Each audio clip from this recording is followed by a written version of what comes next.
முதுகலை ஆசிரியர் தேர்வுக்கு தயாராகி வரக்கூடிய நண்பர்கள் அனைவருக்கும் என்னுடைய இனிய வணக்கம். நாம் தொடர்ந்து மேற்கத்திய கல்வியாளர்கள் அவர்களுடைய கல்வி தத்துவங்கள் சிந்தனைகள் என்ன இருக்குது அப்படிங்கிறத நாம் வீடியோவில் பார்த்துட்டு வந்துட்ருக்கோம்.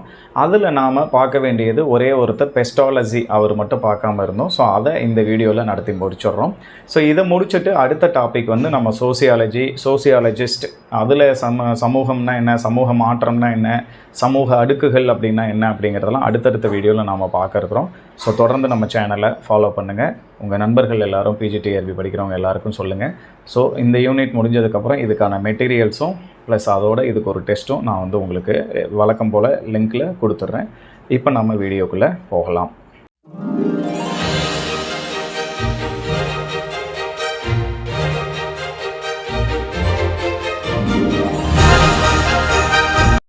வணக்கம் நண்பர்களே. இன்றைக்கி நாம் பார்க்க போகிற ஒரு மேற்கத்திய சிறந்த தத்துவ அறிஞர் யார் அப்படின்னா ஜோஹன் ஹென்ரிச் பெஸ்டாலஜி. சரிங்களா? அவருடைய காலம் வந்து 1746 1827 வரைக்கும் இருக்கக்கூடிய காலகட்டத்தில் வாழ்ந்தவர். இவர் ஒரு நல்ல எழுத்தாளர், ரைட்டர், பொலிட்டிக்கல் ஒரு அரசியல் ரீதியான தத்துவங்களை சொல்லக்கூடிய ஆள், சோசியல் ரிஃபார்மர் ஒரு சமூக சீர்திருத்தவாதி, அதோட ஒரு கல்வியாளர். சரிங்களா? ஸோ இவர் யாருடைய கருத்தால் இவர் வந்து இன்ஸ்பயர் ஆகிறாரு அப்படின்னு பார்த்தோம்னா ரூசோ அவருடைய முக்கியமான கருத்தியலாக இருக்கக்கூடிய கோயிங் பேக் டு நேச்சர், அதாவது வாருங்கள் இயற்கையை நோக்கி செல்வோம் அப்படின்னு ரூசோ சொன்ன கருத்து வந்து இவருக்கு ரொம்ப பிடிச்சிருச்சு. அதனால் இவர் வந்து கவரப்படுறாரு நம்ம பெஸ்டாலஜி. சரிங்களா? இவரை என்ன சொல்கிறாங்க அப்படின்னா known as father of modern education, நவீன கல்வியின் தந்தை அப்படின்னு சொல்லிட்டு இவரை அழைக்கப்படுறாரு. அதுக்கப்புறம் ஃபாதர் ஆஃப் பெடகாஜி அப்படின்னு ஒரு மெத்தட் சொல்கிறோம். அதாவது பெடகாஜி ஆஃப், இப்போ நீங்கள் 2 years பிஎட் படித்தவங்க எல்லாருமே உங்களுடைய மேஜர் பேப்பரை pedagogy of science, pedagogy of mathematics அப்படி தான் படிச்சிருப்பீங்க. அதாவது கல்வியல்னு சொல்லுவோம், கற்பித்தல் முறை அப்படின்னு சொல்லிட்டு இதை சொல்லுவோம் பெடகாஜி. ஸோ அதனுடைய தந்தையாக யார் அப்படின்னா பெஸ்டாலஜி. அப்போ 2 விஷயம், மாடர்ன் எஜுகேஷன், பெடகாஜி ரெண்டும் பார்த்துக்கோங்க, ஞாபகம் வச்சுக்கோங்க. ஸோ அதுக்கப்புறம் இவருடைய கல்வி தத்துவம் முக்கியமாக என்ன சொல்லுது அப்படின்னா ஒட்டுமொத்த கல்வி வளர்ச்சி வந்துடணும். இவருடைய தான் இந்த 3H ஞாபகம் வச்சுக்கணும், கொஸ்டின் கேட்க வாய்ப்பு இருக்குது. ஹெட்டு, ஹார்ட்டு அண்ட் ஹேண்ட்ஸ், இது எல்லாம் சேர்ந்து ஒரு ஒருங்கிணைந்த ஒட்டுமொத்த வளர்ச்சியை குழந்தைக்கு தரணும். அதுதான் நல்ல கல்வி அப்படிங்கிறாரு. ஹெட்டும் மூளைக்கும் வளர்ச்சி தரணும், இதயம் அந்த அன்பு சார்ந்த லவ்வபிள் ஒரு எஜுகேஷன் கிடைக்கணும் அந்த குழந்தைக்கு. ஹேண்ட்ஸ் அது அடுத்தவர்களுக்கு கை கொடுக்கக்கூடிய அளவிலான அந்த கல்வி வந்து சிறப்பாக இதெல்லாம் ஒட்டுமொத்தமாக சேர்ந்து வளர்ந்ததாக இருக்கணும் அப்படிங்கிறத சொல்லிடுறாரு. அதுக்கப்புறம் 1780 the evening hours of a hermit outlining his, இதை என்ன பண்ணுது அப்படின்னா எஜுகேஷ்னல் தியரியை வந்து இவர் வந்து இந்த ஒரு புத்தகத்தில் இவர் வந்து குறிப்பிடுறாரு. ஒரு துறவியின் மாலை நேரங்கள் அப்படிங்கிற அவருடைய அந்த கட்டுரை அது அந்த புத்தகத்தில் இடம்பெற்றிருக்கு. 1781 லியோனார்ட் அண்ட் கெர்ட்ரூட் அப்படின்னு சொல்லிட்டு இவருடைய நாவல் வெளியாகியிருக்கு. ஸோ இவருடைய முக்கியமான விஷயம் என்ன அப்படின்னா educate and help urban children, அனாதை குழந்தைகளுக்கு உதவி பண்ணுறதும் அவர்களுக்கு கல்வி கற்பித்து கொடுக்கறதும் இவருடைய முக்கிய பங்காக இருக்குது.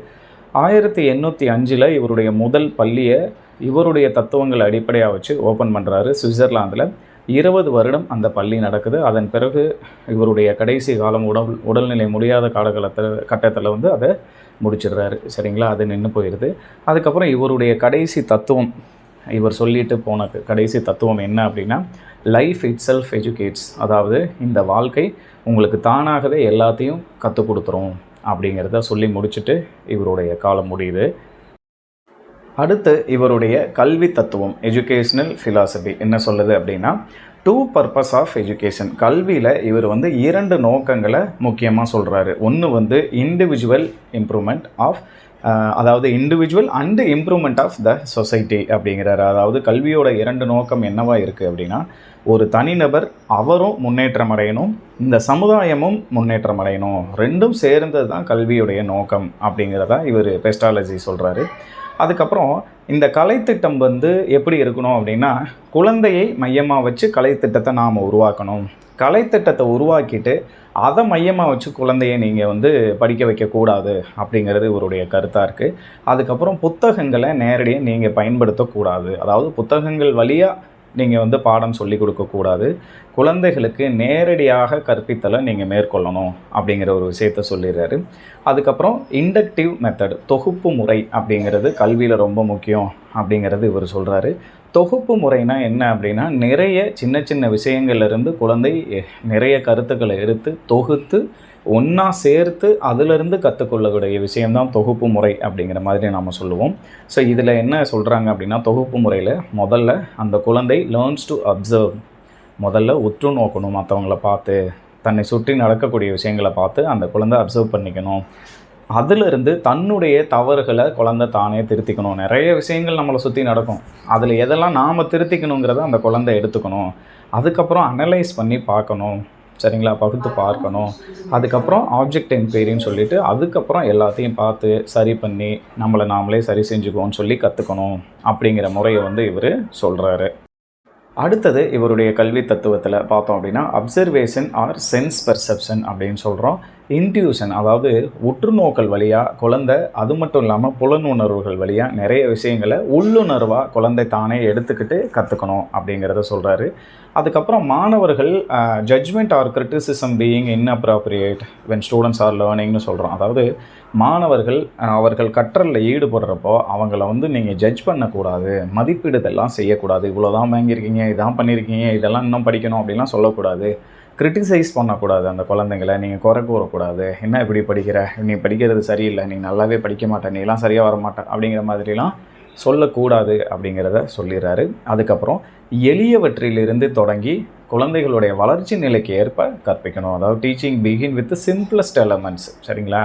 அப்புறம் கிராஜுவலாக அதான் சொல்லியிருக்காரு, proceed gradually according to the development of the child. குழந்தையுடைய முன்னேற்றம் எந்த அளவுக்கு இருக்கோ அந்த அளவுக்கு அதுக்கப்புறம் நீங்கள் கற்பிக்க ஆரம்பிக்கணும். எடுத்த உடனே ரொம்ப கஷ்டத்தை கொடுத்துடக்கூடாது அப்படின்னு சொல்கிறோம், சரிங்களா. அதுக்கப்புறம் தேவையான திறன் பெறுற அளவுக்கு என்ன கொடுக்கணும் அப்படின்னா, அவங்களுக்கு டைம் கொடுத்துடணும். Enough time should be directed to the lesson to allow mastery. அந்த குழந்தைக்கு எந்த அளவுக்கு திறன் தேவையோ அது கிடைக்கிற அளவுக்கு டைம் கொடுத்துடணும். நீங்கள் அவசரமாக எனக்கு டைம் முடிஞ்சு அடுத்ததுக்கு போகலாம் அப்படின்னு நீ சொல்லக்கூடாது அப்படிங்கிறோம். அதுக்கப்புறம் டீச்சர்ஸ் மஸ்ட் ரெஸ்பெக்ட் ஸ்டூடெண்ட்ஸ். மாணவர்களை ஆசிரியர்கள் வந்து மதிக்கணும், அவர்களுக்கு மரியாதை கொடுக்கணும் அப்படிங்கிறது தான் சொல்லிடுறாங்க. அதுக்கப்புறம் இவருடைய முக்கியமான ஒரு தாட் வந்து பார்த்துக்கோங்க, வேறு யாரும் சொல்லாதது. Pestalozzi maintained that the classroom should be like ஒரு ஃபேமிலி, ஒரு குடும்பம் மாதிரி கண்டிப்பாக ஒரு வகுப்பறை இருக்கணும். த அட்மாஸ்பியர் மஸ்ட் பி, அந்த வகுப்பறையுடைய அட்மாஸ்பியர் எப்படி இருக்கணும் அப்படின்னா, loving, caring, like in a good family. ஒரு நல்ல குடும்பம் எப்படி இருக்கணுமோ அந்த மாதிரி அந்த வகுப்பறை இருக்கணும். எப்படி நம்ம ஃபேமிலியில் ஒருத்தருக்கு ஒருத்தர் கோஆப்ரேட் பண்ணி விட்டு கொடுத்து அன்போட ஒருத்தருக்கு ஒருத்தர் ஹெல்ப் பண்ணி இருப்போமோ அதே மாதிரி வகுப்பறை இருக்கணும் அப்படிங்கிற தத்துவத்தை சொல்லிடுறாரு. இவருடைய ரொம்ப ஃபேமஸான ஐடியா வந்து ஃபேமிலி கிளாஸ் ரூம், குடும்ப வகுப்பறை அப்படிங்கிறது இவருடைய தத்துவமாக இருக்குது. அதுக்கப்புறம் கல்வியில் ஒரு குழந்தை கற்றுக்குது அப்படின்னா அதில் குடும்பத்தோட பங்கு வந்து ரொம்ப முக்கியமானது அப்படிங்கிறத இவர் சொல்கிறாரு. ஏன்னா இவர் வந்து அவங்களுடைய சிஸ்டரை இவரையும் எப்படி வந்து அவங்களுடைய அம்மா வந்து வளர்த்து படிக்க வச்சாங்களோ அதை அடிப்படையாக வச்சு இவர் இந்த கருத்தை சொல்கிறாரு. அதுக்கப்புறம் அன்பு இல்லாமல் இந்த அறிவுத்திறனோ உடல் வளர்ச்சியோ குழந்தைகிட்ட இயல்பாக இருக்காது. அதாவது without love neither the physical nor the intellectual powers will develop naturally, சரிங்களா. அன்பு தான் எல்லாத்துக்கும் முக்கிய காரணம். அது இல்லாமல் இன்டலெக்சுவல் அறிவாக இருந்ததோ எப்படியும் வளர்கிறதெல்லாம் ரொம்ப கஷ்டம் அப்படிங்கிற மாதிரி ஒரு தத்துவத்தை இவர் சொல்லிடுறாரு. இவருடைய கல்வி தத்துவங்கள் இதெல்லாம் பார்த்தோம், ரொம்ப சிறப்பானதாக இருக்குது. அதில் இவருடைய புத்தகங்கள் how Gertrude teaches her children, the ABC of sense perception, lessons on the observation of number relations, the mother's book. The mother's புக்கெலாம் ரொம்ப முக்கியம் பார்த்துக்கோங்க. பெஸ்டாலஜிஸ் எஜுகேஷனல் ரைட்டிங்ஸ், எஜுகேஷனல் கிளாசிக்ஸ்ன்னு சொல்கிறாங்க.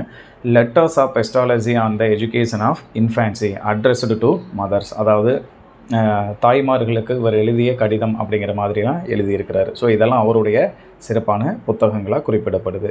ஸோ இதோட நாம் வந்து மேற்கத்திய கல்வியாளர்கள் அனைவரையும் நம்ம கம்ப்ளீட் பண்ணிட்டோம். நெக்ஸ்ட் வீடியோவில் நாம் பார்க்க இருக்கிறது வந்து சோசியாலஜி, சமூகம்னா என்ன, சமூக மாற்றம்னா என்ன அப்படிங்கிறத பற்றிலாம் நாம் பார்க்க போகிறோம். அதுக்கப்புறம் சமூக அறிஞர்களை பற்றி பார்க்க இருக்கிறோம் தொடர்ந்து.